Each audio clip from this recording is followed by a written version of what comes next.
Once you have uploaded the Mismo file, you'll be able to proceed to the loan summary.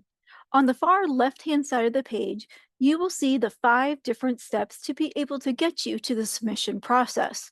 This is also mirrored at the top of your screen, where it details each of the different milestones from URLA to credit to pricing, fees, and finally to underwriting submission. Today, we're going to start with step 1 of the URLA. You'll notice that there is a red X outside of step 1, indicating that there are key data fields that need to be input in order to be able to move forward. As we open up step 1, you will notice that more screens will open up for us. And so we have section 1, the borrower information, financial information in section 2, real estate owned in section 3. All of these steps are going to be color coded for you, with red indicating that is key data information that does need to be input in order for the loan to be submitted. We, of course, have green that says we're all good to go and all information has been provided. And then we also have that yellow-orange color. And that is going to indicate that not all information is provided, but it is not going to stop you from the loan submission itself. When you get into each section, the specific fields will be highlighted in that same color. So as we looked at contact information for Andy America, we will note that the cell phone is indicating in orange. And so as I go ahead and input Andy's information for his cell phone, we will see that that now changes to a white color, meaning that that has been satisfied, but is still showing orange or yellow on the right-hand side because the vesting entity type has not been included. Now, we can still proceed forward with the loan submission without this information, but of course, to cut down on the number of conditions and extra documents that need to be provided, it is imperative to put as much information up front in that loan application as possible. So we're going to go ahead and update that entity verification and indicate that this is a natural person vesting in this loan. As we continue moving through the different screens, we'll get into address information.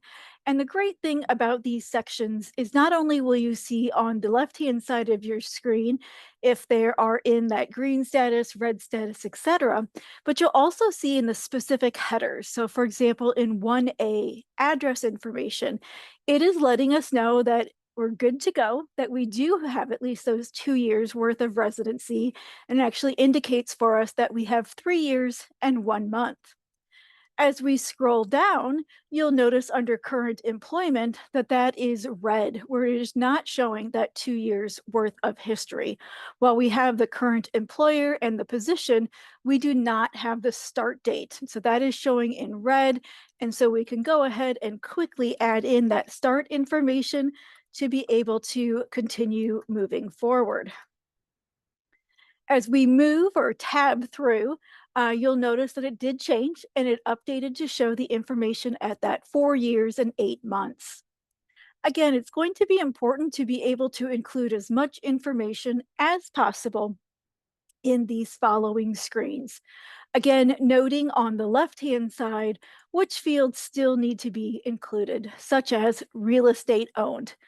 You can go ahead and jump to any of the different sections as you like, but just for consistency's sake, it's just easy to go from top to bottom on these. And so we're going to move into real estate owned.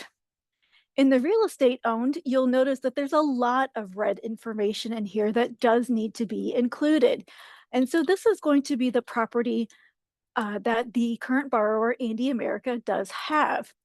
As you start typing in the address, it is also going to start to pull in the postal codes, etc., just like you would do when you're ordering something online. And in this case, as I start to type in 22 West Kimberly, it pulls up the address automatically, showing that it's in Davenport, Iowa.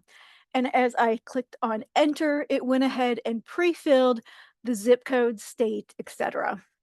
Then it's up to us to be able to enter in that property type, the occupancy status, this is our primary residence, and that it is for sale, and it would be other. We can also include that appraisal amount as well. So we'll go ahead and indicate what we believe it is appraised at. And then again, as we tab through the different fields, more information will populate if needed. But as you can see in this particular circumstance, when we got to real estate owned, it turned from red to green just by inputting those few fields that were showing in red.